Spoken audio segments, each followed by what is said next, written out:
ආශිකා රූපසිංහ. ඉතින් තාමත් මගේ YouTube channel එක subscribe කරලා නැත්නම් subscribe කරන්න.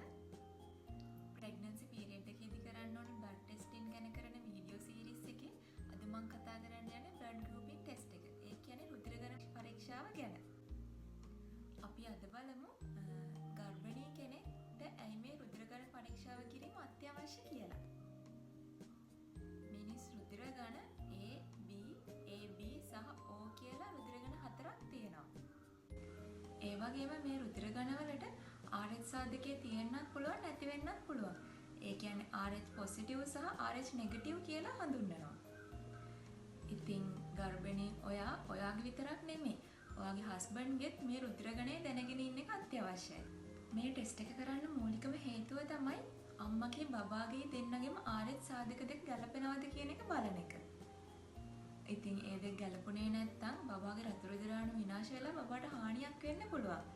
මේ තත්ත්වයට කියන්නේ hemolytic disease of newborn කියලා. මේකෙදි වෙන්නේ කලල අවධියේදී බබාගේ ඇඟේ තියෙන රතු රුධිර අණු අම්මගේ immune system එකෙන් ප්‍රතිශක්තිකරණ පද්ධතියෙන් හානිදායක විදියට හඳුනගෙන ඒව විනාශ කරනවා. ඉතින් මේ තත්ත්වය කලින් ඉඳලම දැනගත්තොත් රෝගම් කියන ඉන්ජෙක්ෂන් එකකින් වළක්වා ගන්න පුළුවන්. ඉතින් අම්මගේ තාත්තගේ බ්ලඩ් ගෲප් වල මේ RH සාධකයේ අණුව මේ ඉන්ජෙක්ෂන් එක දෙන්න ඕනේද නැද්ද කියන එක වෛද්‍යවරයා තීරණය කරනවා. දැන් ඔයාලට ප්‍රශ්නයක් එයි බබාට කොහොමද අම්මගේ RH සාධකයට නොගැලපෙන RH සාධකයක් එන්නේ කියලා. අම්මගේ තාත්තගේ එකතු වෙන්නේ බබෙක් හැදෙන්නේ. උදාහරණයක් ගත්තොත් අම්මගේ RH සාධකයේ නෙගටිව්. ඒ කියන්නේ අම්මගේ බ්ලඩ් ගෲප් එක A නෙගටිව් වෙලා තාත්තගේ බ්ලඩ් ගෲප් එක A පොසිටිව් වුණොත් තාත්තගේ බ්ලඩ් වල මේ RH සාධකයේ තිබ්බොත් බබාට RH සාධකයේ පොසිටිව් වෙනවා.